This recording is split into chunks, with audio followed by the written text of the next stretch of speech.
If you replace Saddam Hussein with another Muslim, that's like replacing, during World War II, Hitler in Germany with Goebbels or with Göring. It's ridiculous. It is not going to solve the problem. The problem in World War II was not Hitler. The problem in World War II was the entire Nazi ideology. All the Nazis were the problem, not just Hitler. If you replaced Hitler with Goebbels or Göring, you still would have had the same problem.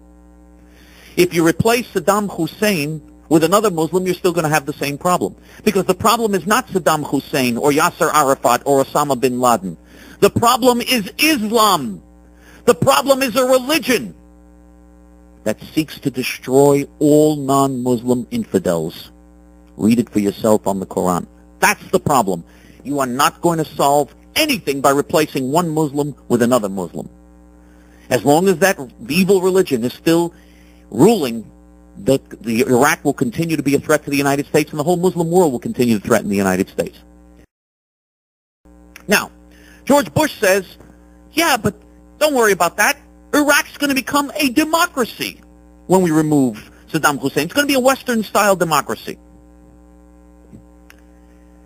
There will never be a democracy or Western values in any nation that believes in the hateful Nazi book called the Quran.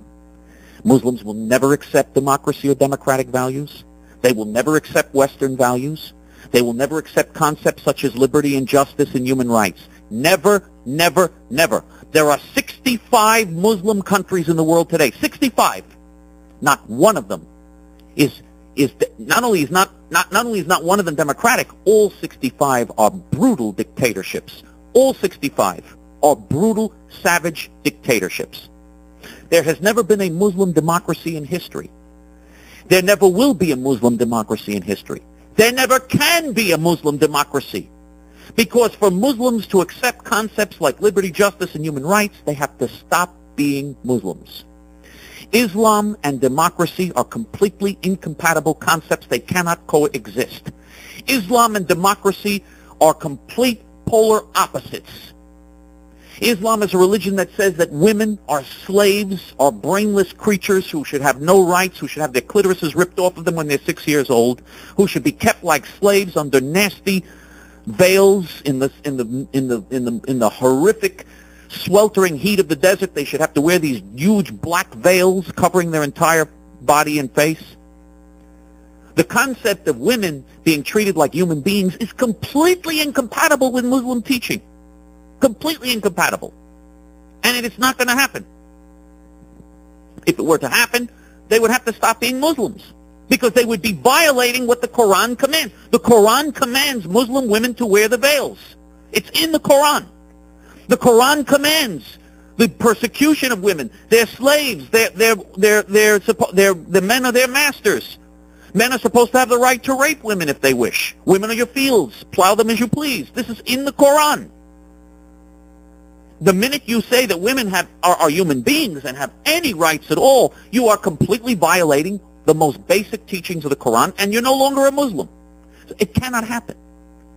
Either they give up Islam, which is not going to happen, or you will never have democracy or human rights. And the same is true, by the way, in terms of their relationship to non-Muslims. If you were to treat non-Muslims decently, like human beings, you'd be violating the Quran. Non-Muslims are to be persecuted and oppressed and humiliated in dhimmi status. Dhimmi status is the status of humiliation. And that's only when the Muslims aren't strong enough to completely annihilate them. The ideal situation in the Quran is you wipe out the non-Muslims. You kill them completely unless they agree to convert to Islam. If they don't agree to convert, you kill the men, women, and children. That is the ideal status when Muslims are strong enough. If they're not strong enough for that, then at the very least you oppress and humiliate and torture them and make them slaves too. Tortured slaves, brutal slaves. So for Muslims to have tolerance of non-Muslims or of women, or to treat their children decently, or to be decent, civilized people, they'd have to give up the Quran, because the Quran itself orders them to be barbarians, orders them to be cruel, orders them to be sadists, orders them to be the masters over their women and force the women and beat the woman if she disobeys you, kill the woman if she disobeys you. I mean, this is a religion that orders them to be barbarians. And the Western values we're talking about contradict the most fundamental Muslim teaching. And they are not going to change those fundamental Muslim teachings. Now, Bush promises us, despite everything I've told you, Bush promises us that Iraq will be a democracy. So let's look at a little history here. President Bush's father, when he was president, told us Kuwait was going to be a democracy. You remember that? When the United States liberates Kuwait, Kuwait will be a democracy. In August 1990, Iraq invaded Kuwait. And Bush was promising right up until the U.S. soldiers went in and liberated Kuwait and occupied Kuwait that when we go in, we're going to free the Kuwaiti people. We're going to have democracy in Kuwait. Human rights and democracy we're going to bring to Kuwait. It'll be a symbol for the whole Muslim world. You remember that? That was in 1990, 1991. What happened? As soon as the U.S. troops left, the laws of Islam were put right back in force. Women are wearing the veils again. Little girls are having their clitorises ripped off once again, ripped off their bodies by broken nails or rusty cans. Women are raped, and the rapists are not charged. The rape women are the guilty parties, because why didn't you open yourself up? You're supposed to. What you're doing? Man wants you, you must be willing. You know, I mean, this is all of the old laws came back into play. Kuwaiti law. This is the Kuwait that the United States protects and liberated. Kuwaiti law officially says no non-Muslim can be a citizen of Kuwait. Only Muslims can be citizens of Kuwait. Only Muslims can have residency status in Kuwait.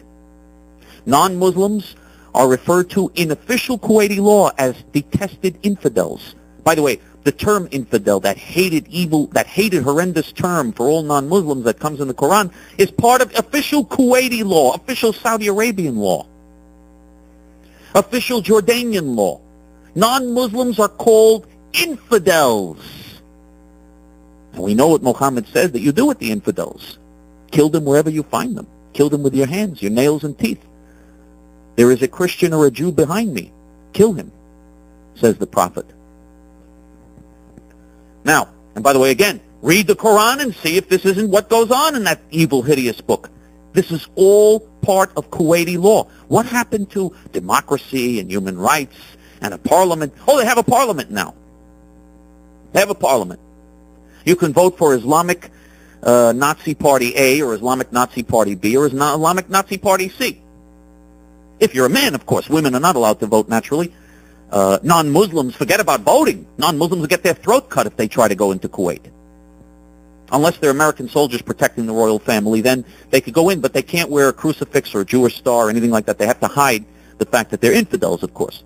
You know, we'll use them like our slaves. The Americans are our... In fact, the Saudi Arabians, Prince Abdullah, the ruler of Saudi Arabia today, he said that he called the American soldiers that were protecting Saudi Arabia our white slaves. He called our American soldiers that are over there his white slaves. That's the phrase he used. And he's right. Because that's the way we're behaving. We're white slaves to these filthy, stinking, banana-nosed animals.